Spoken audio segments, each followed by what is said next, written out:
Peuple de Dieu, shalom. C'est un réel plaisir encore de nous retrouver là pour le partage de la parole de Dieu. Nous sommes très heureux de vouloir continuer avec ce qu'on a promis la semaine dernière. Et sans plus tarder, d'abord nous vous saluons dans le précieux nom du Seigneur Jésus-Christ, notre Sauveur. Nous allons prier avant de débuter avec notre nouvelle série de mariage, l'enseignement sur le mariage. Père éternel, Dieu d'amour, Dieu de miséricorde, merci pour tous tes bienfaits. Tu nous aimes parce que tu nous donnes ta parole qui nous révèle qui nous sommes et surtout l'identité parfaite de gens que tu as mis à nos côtés, entre autres nos épouses qui sont des cadeaux venant de toi. Nous te remercions, Seigneur, pour leur vie à nos côtés et nous bénissons, Yahvé, infiniment leur vie aussi au quotidien. Et tout ce qu'elles doivent apporter en nous sont une bénédiction venant de ta part, Seigneur. Que le Saint-Esprit nous aide à restaurer nos relations envers nos partenaires et surtout nos relations envers toi, car le fait n'est pas reconnaître la vraie identité des gens que tu as mis à nos côtés, c'est une insulte à ta personne. Dans le nom de Jésus-Christ, on a prié. Amen. Gloire au Seigneur pour ces merveilleux moments dans sa présence. C'est comme on a promis la semaine dernière qu'on devrait aller avec une nouvelle série d'enseignements sur le mariage. D'abord, parler du mariage, c'est trop vaste et c'est trop complexe.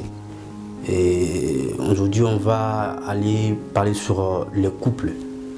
Ceux qui ont déjà trouvé cette bénédiction venant de l'Éternel et mais n'arrivent pas à vivre cette bénédiction, n'arrivent pas à vivre cet épanouissement, n'arrivent pas à vivre ce bonheur ou cette joie dont le Seigneur a parlé que nous devons consommer dans le mariage. Aujourd'hui, comme le titre nous rappelle, nous allons commencer avec le titre « Christ et amour ». Oui, Christ et amour. Christ est parce qu'on fait d'abord allusion à Christ qui est l'époux de l'Église, son épouse est l'Église en fait. Et dans toute la Bible, on fait toujours allusion à l'amour dont Christ porte à l'Église. Donc c'est cet amour-là que nous aussi, des époux, de partenaires, nous devons apporter à nos épouses, afin de pouvoir faire ressortir le meilleur d'elles qui est caché en eux. Amen. Le fait de ne pas reconnaître, le fait de ne pas valoriser, le fait de ne pas honorer, si vous voulez, nos partenaires que Dieu nous a donnés, nos épouses précisément, bien entendu, femmes qu'on a honorées, qui sont mariées légalement. Ce n'est pas les concubines, les coquins et les copines ou les fiancés, je dis bien les mariés. Lorsque vous n'avez pas à honorer, à respecter ou à valoriser ça, c'est d'abord une insulte vis-à-vis de Dieu et aussi vous n'arrivez pas à vivre ce bonheur. Amen. Et lorsque Christ est amour, Éphésiens chapitre 5, verset 25, on va lire la parole du Seigneur pour essayer d'avancer petit à petit. Éphésiens chapitre 5. Je lis la parole du Seigneur. Verset 25. La Bible dit, Marie, aimez chacun votre femme comme le Christ a aimé l'Église et s'est livré lui-même pour elle. Donc c'est l'amour que Christ a apporté à l'Église, son épouse, que cet amour-là que la Bible nous exige et nous impose, nous les maris, de porter, d'aimer, de prouver à nos épouses.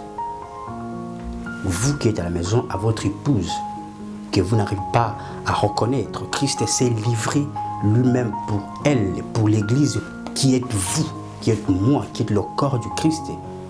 Amen. Christ a fait tout pour nous racheter, nous libérer. Amen. Il nous donnait le pouvoir de marcher sur tout. Donc nous aussi, nous devons faire tout. D'abord de reconnaître, d'aimer d'abord nos épouses, car nos épouses là que nous avons honorées légalement, que nous sommes allés mariés, elles viennent de Dieu. Amen. Et Proverbe nous dit dans le livre Proverbe chapitre 18, verset 22. Écoutez ce que la Bible dit. La Bible dit ceci. chapitre 22. Je lis au nom de Jésus-Christ, Proverbe chapitre 18, verset 22. La Bible dit, celui qui a trouvé une femme a trouvé le bonheur. C'est une faveur qu'il a obtenue de l'Éternel. Amen. Notre version dit une grâce, etc. D'abord, la faveur, c'est on n'a pas mérité ça. C'est Dieu qui nous a fait grâce. C'est Dieu qui nous a fait ces cadeaux parfaits. Alléluia. Et lorsqu'il dit que celui qui a trouvé une femme a trouvé le bonheur, parce que Dieu qui a créé la femme à l'absence de l'homme, et Dieu a envoyé la femme auprès de l'homme comme son aide. Ce n'est pas l'homme qui a demandé à Dieu de l'envoyer la femme. Non, Dieu a vu qu'il n'est pas bon que mon fils soit seul. Il n'est pas bon. Il faut que je l'envoie une aide semblable. Amen. Un cadeau. Dieu prend le temps de préparer un cadeau pour nous envoyer. Dieu prend le temps de préparer quelqu'un, une personne, une aide. Amen. Pour vous envoyer. Et si vous n'arrivez pas d'abord à découvrir qu'elle vient de Dieu, vous n'aurez pas à vivre ce bonheur. Vous vivrez comme les païens qui n'arrivent pas à être épanouis dans leur couple. Parce que la femme est un avantage de Dieu et une partenaire au quotidien. La femme, c'est l'avantage que Dieu nous fait. On n'a pas mérité, c'est une faveur, c'est un cadeau parfait. Et quand vous n'arrivez pas d'abord à prier pour votre épouse, d'abord à remercier d'abord le Seigneur. David va jusqu'à dire, psaume 103, verset 2, il dit que mon âme bénit l'Éternel et n'oublie aucun de ses bienfaits. Chaque matin, vous vous réveillez, vous bénissez d'abord le Seigneur pour le cadeau qu'il vous a donné. Pour cette faveur qu'il vous a donné, qui dort avec vous, qui fait tout avec vous, qui est votre partenaire au quotidien, qui est un avantage venant de Dieu. Quand vous n'avez pas d'abord à prier pour la reconnaissance d'abord envers Dieu, vous n'arrivez pas à vivre ce bonheur. Et quand vous passez d'abord du temps à critiquer, à insulter, à minimiser votre épouse, sans pour autant la reconnaître, la prendre, la voir comme une faveur, comme un cadeau, comme une grâce que Dieu vous a fait, Dieu a vu, non, vous ne pouvez pas rester seul. Il faut que je puisse vous envoyer une aide. Dieu vous fait une grâce, Dieu vous fait un cadeau. Et quand vous n'arrivez pas à reconnaître d'abord que c'est un cadeau, vous n'aurez pas le temps, vous n'aurez pas l'accès au bonheur. Donc la Bible précise que celui qui a trouvé une femme trouve le bonheur. Peut-être que vous voulez dire non, ce n'est pas toutes les femmes qui sont des bonheurs. Non, toutes les femmes, je dis bien toutes les femmes ne sont pas mauvaises. Même vous qui me regardez à la maison, vous aussi, vous n'êtes pas né mauvais. Même le plus mauvais de ce monde, même le plus pire mauvais, n'était pas né mauvais. C'est l'environnement, c'est les gens qui l'ont côtoyé, c'est pas, etc. qui l'ont rendu mauvais. Exactement aussi avec la femme. La femme, la Bible elle nous dit dans le livre de... on va lire la Bible, le livre de Jacques, chapitre 1, verset 17. Écoutez, la Bible dit... Écoutez, la Bible dit ceci, écoutez la parole du Seigneur, la Bible dit... Amen. Hein? Il dit, tout don excellent et tout cadeau parfum viennent d'en haut, du Père de lumière, chez lequel il n'y a ni changement ni ombre de variation. La parole du Seigneur. La Bible dit que c'est un cadeau excellent. Amen. Un cadeau excellent. Dieu vous fait, il dit tout cadeau excellent. Tout don d'abord excellent et tout cadeau parfait viennent d'en haut, du Père de la lumière. Dieu ne peut pas donner un faux cadeau. Dieu ne peut pas donner. Il dit que celui qui trouve une femme trouve le bonheur. Et c'est une grâce qu'il a obtenue de l'Éternel. C'est une faveur. Dieu ne peut pas. Il dit tout don, toute faveur, tout cadeau, toute grâce parfaite vient d'en haut, vient de Dieu. Et Dieu ne peut pas donner une mauvaise grâce ou un mauvais cadeau à son enfant. Il dit il n'est pas bon qu'il soit seul. Il faut que je puisse l'envoyer une aide semblable. La femme est un talent. La femme est un potentiel que Dieu nous donne. Si on n'arrive pas à reconnaître, si on n'arrive pas à soigner, à prendre soin d'elle, à la découvrir, à la connaître réellement, pourquoi elle est venue faire de ma vie, pourquoi Dieu l'a envoyée dans ma vie, c'est pour une mission. Si vous voulez, je vais aller trop loin. la femme est une missionnaire de Dieu dans votre maison, dans votre vie. Ouvrez les yeux, ceux qui sont mariés, et valorisez vos épouses. Vous verrez en quel point ce qu'elles ont venu faire dans votre vie va réellement se réaliser et elles vont accomplir parce que la femme est une faveur de Dieu. La femme est une grâce de Dieu. La femme contient des clés. Dieu l'a envoyé avec des clés pour ouvrir votre vie. Parce que Dieu ne peut pas donner un cadeau mauvais. Il dit tout cadeau, tout don d'abord. Parfait et tout don et tout cadeau excellent vient de Dieu. Vient plutôt de Dieu. Tout ça vient de Dieu. Et lorsque Dieu vous fait grâce, il dit que c'est un bonheur. Et quand vous n'avez pas découvert que c'est un bonheur, c'est à vous, ce n'est pas à Dieu maintenant le problème. Amen. Et ne passez pas du temps, et surtout chez nous les chrétiens, on aime minimiser nos épouses à cause de, avec des exemples qui n'ont pas de sens. Oh, je vais gagner les âmes dehors, je vais aller à l'église. Et donc, vous pensez que la femme n'est pas une âme qui est à vos côtés, qui dorme avec vous, que vous ne respectez même pas, qui n'a pas de valeur, qui n'a pas un mot. Elle est venue, c'est une missionnaire de Dieu dans votre vie, dans votre maison. Il faut l'écouter. Elle est venue faire quoi? Qu'est-ce qu'elle veut réellement? Quand vous n'avez pas à la valoriser, comment elle doit faire ce qu'elle est venue faire? Car vous n'avez pas, quand vous n'avez pas l'accès en fait, à ce qu'elle puisse faire son travail dans votre vie, comment elle doit faire, comment elle doit agir exactement, comment elle doit réaliser tout dont elle est venue réaliser dans votre vie. La femme est une partenaire au quotidien, est un avantage de Dieu. La femme que vous voyez, que vous minimisez, votre épouse que vous minimisez, est une missionnaire de Dieu. Dieu l'a envoyée pour une mission. Alors il faut prendre soin d'elle, il faut la valoriser, il faut la respecter. Parce qu'en respectant la, en la respectant, en la valorisant, vous respectez celui qui vous a fait ces cadeaux. C'est Dieu qui vous a fait ces beaux cadeaux, ces merveilleux cadeaux, ces merveilleuses grâces et faveurs qu'il vous a données là. C'est à vous de prendre soin. Si Dieu veut que vous preniez soin de ça, Dieu va encore plus vous bénir et surtout, Dieu va permettre à ce qu'elle puisse réaliser tout dont elle est venue réaliser dans votre vie. Au cas contraire, c'est vous qui serez perdant et vous ne profiterez rien du tout de tout dont elle a la capacité de faire ou sa mission là. Vous ne permettez pas à ce qu'elle puisse faire sa mission, accomplir sa mission dans votre vie, dans votre maison. Parce que vous l'étouffez. Et le fait que vous passez du temps à minimiser, ridiculiser, insulter, amen, vos épouses, vous êtes en train de donner la gloire au diable. Et le fait que le diable prend place, vous ne verrez rien du tout de positif. Vous allez encore plus accumuler des accusations sur vos épouses. Et pourtant, elles sont venues dans vos vies pour une mission. Ce sont des cadeaux, ce sont de bonheur. Il faut apprendre d'abord à reconnaître, à remercier Dieu chaque matin. Vous agenouillez. Dieu, merci pour la merveilleuse femme que tu m'as donnée. Je vois qu'en elle, je peux voir tout ce que tu as prévu, que je puisse aller loin, que je puisse toucher, etc.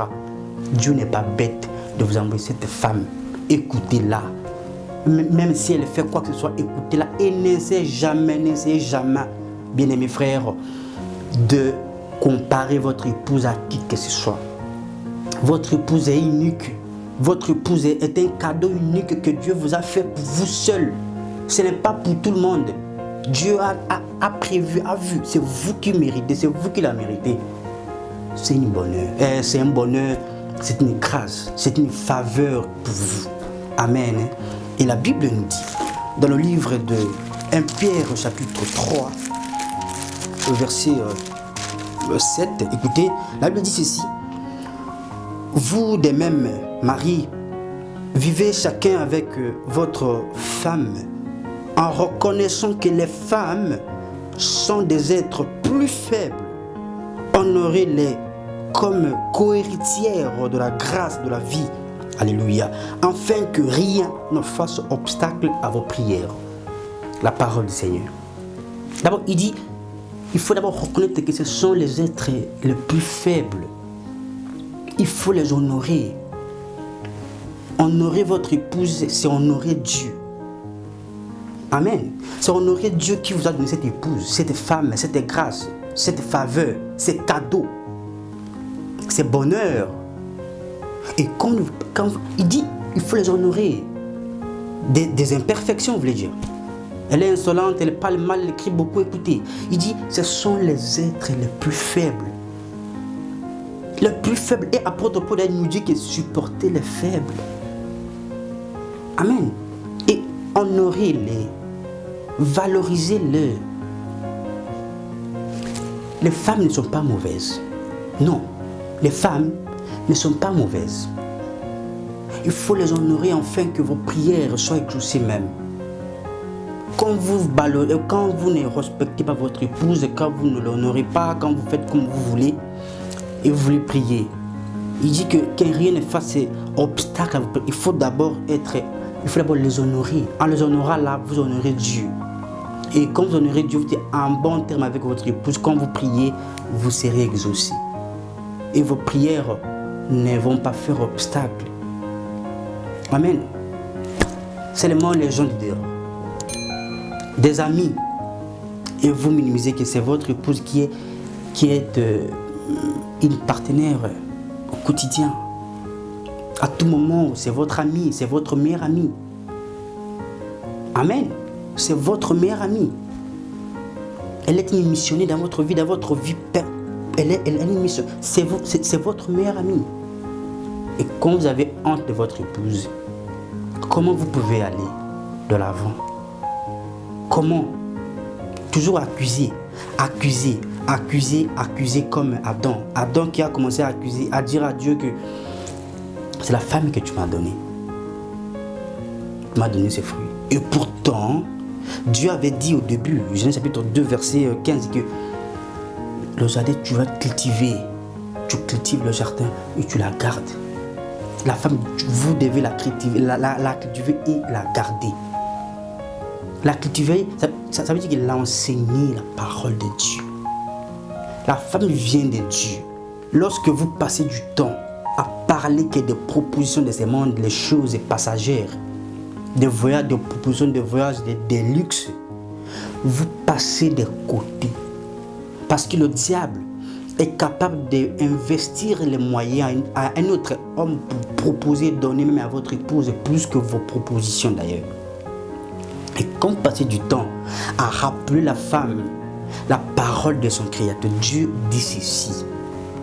Ma chérie, Dieu dit ceci. La femme vient chez Dieu. Quand nous, on dormait, Dieu a fait sortir Ève. Et on ne sait pas ce que Dieu a dit à Ève. Donc, Dieu et la femme se connaissent. La femme connaît la voix de Dieu. Et la femme, la Bible dit, elle est très faible. Et nous devons la supporter, nous devons les honorer. Au cas contraire, le diable va profiter pour parler comme il a parlé à Ève. Il faut veiller qui cause avec votre épouse. Vous ne faites aucun cas de tout ça. Seulement se plaindre, seulement l'insulter, seulement aller sortir avec des amis. Comment votre femme sera heureuse?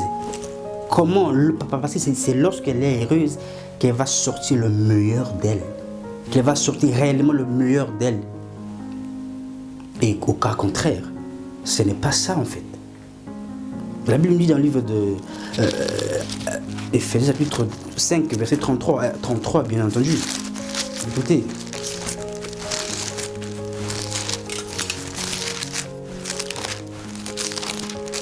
Je lis au nom de Jésus-Christ, la Bible dit du reste que chacun de vous aime sa femme comme lui-même et que la femme respecte son mari. Que chacun aime sa femme. Vous savez, aimer sa femme, être à côté de sa femme, parler avec sa femme, cultiver sa femme avec la parole de Dieu. Ce n'est pas passer du temps avec des coachs ou des conseillers conjugaux. Passer du temps avec votre femme, parce que la femme connaît la parole de Dieu. La voix plutôt, pas la parole, la voix de Dieu. Lorsque vous parlerez, lorsque vous passerez du temps à étudier la parole de Dieu, à la cultiver, car la parole de Dieu est là pour nous enseigner, nous convaincre. Amen. Et nous redresser. et nous éduquer de la justice. Cette parole de Timothée nous dit ça en fait. Quand vous passez du temps à la rappeler ce que Dieu demande ceci. Elle va être respectueuse, soumise d'ailleurs en vous. Que de passer du temps avec des propositions dont le diable est capable de faire ça facilement pour détruire même le peu d'affection que vous avez. Parce que sa mission est là pour détruire, égorger et tuer le diable. C'est ça sa mission en fait. Et quand vous passez, quand vous ne veillez pas comme Adam, vous êtes distrait comme Adam, le diable va passer encore pour communiquer avec votre épouse et déranger votre projet, déranger votre couple, et c'est vous qui serez perdants. Amen. La Bible nous dit ceci. Nous ne devons pas jouer avec ce que Dieu nous donne. Nous ne devons pas minimiser les cadeaux que Dieu nous donne. Nous devons prendre soin. Le fait de prendre soin de nos épouses, et nous reconnaissons que Dieu, le Dieu qui nous a donné là, il est bon pour nous. Le fait de ne pas prendre soin, de ne pas valoriser sa femme, de ne pas, la Bible dit honorez-les. Lorsque vous les honorez, lorsque vous n'honorez pas votre femme à la maison, que la respecter, que l'insulter, que la comparer avec des gens dehors, avec des petits amis à gauche, à droite, aucun respect même pour votre épouse, Dieu ne sera pas avec vous. Et c'est à Dieu que vous faites ça. Et Dieu va tout ça. Et Dieu va nous payer aussi selon ce que nous faisons. Et la femme ne va rien faire du tout. Et vous allez toujours la qualifier, oh la femme est mauvaise. La femme n'est pas mauvaise. C'est nous qui n'arrivons pas à prendre soin de ce que Dieu nous a donné. La femme n'est pas mauvaise. C'est nous qui n'arrivons pas à valoriser ce que Dieu, le cadeau que Dieu nous a donné. La femme n'est pas mauvaise. C'est nous qui n'arrivons pas à voir que la femme c'est un avantage de Dieu et une partenaire au quotidien. La femme n'est pas mauvaise. C'est nous qui n'arrivons pas à voir que la femme est un talent, est un potentiel que Dieu m'a donné. La femme n'est pas mauvaise. C'est nous qui n'arrivons pas à voir que la femme, c'est une grâce que Dieu me fait. C'est une grâce que Dieu, c'est une faveur de Dieu. Et elle contient des clés. Comment elle doit être épanouie pour déclencher le meilleur d'elle si moi je ne la valorise pas, si moi je l'insulte toujours, je l'insulte, je la minimise. Comment elle peut déclencher le meilleur d'elle? La femme n'est pas mauvaise. La femme est une missionnaire de Dieu dans ma maison. C'est à moi de reconnaître qui elle est. Elle est venue faire quoi? C'est mon aide. Dieu l'a envoyée. Pourquoi? Dieu veut à ce qu'elle soit là. Pourquoi? C'est à moi de prendre le temps dans la prière aussi. Et avec elle, dans la présence de Dieu. Ce n'est pas avec des comparaisons. On ne compare pas sa femme avec n'importe qui. Et on ne compare pas eux. On n'insulte pas sa femme. Celui qui insulte sa femme insulte Dieu. Celui qui ne respecte pas, qui ne valorise pas sa femme, ne valorise pas Dieu, car c'est Dieu qui nous donne. Il dit, celui qui trouve une femme trouve le bonheur et la grâce, et c'est une faveur qu'il a obtenue de l'Éternel. Alors, lorsque vous ne faites pas pour valoir ce que Dieu vous a, pour donner de l'importance à ce que Dieu vous a donné, vous êtes en train de ridiculiser le Seigneur et ne pas prendre au sérieux les bons cadeaux. Parfait, car c'est Dieu. La Bible, on a lu que Dieu ne donne pas de mauvaises choses à ses enfants. Dieu, à lui, ça vient que de bons cadeaux. À lui, ça vient que de bonnes grâces et parfaites. Amen. On va parler prochainement sur comment nous devons choisir parfait. Et alors, on ne peut pas toujours être comme les gens de ce monde. Nous devons nous démarquer. Nous devons vraiment nous démarquer. Comment vivre avec nos épouses, pas comme le païen. En elle, il y a la clé, il y a tout. Dieu a mis en eux. Dieu les a envoyés pour nous pour un but précis. Prenez le temps de découvrir votre femme, de la connaître. Amen. Vous saurez qui elles sont réellement et quelle est la mission qu'elles sont venues faire dans vos vies. On se retrouve dimanche prochain pour la suite de notre enseignement. Dieu vous bénisse abondamment, c'est votre frère Racheté.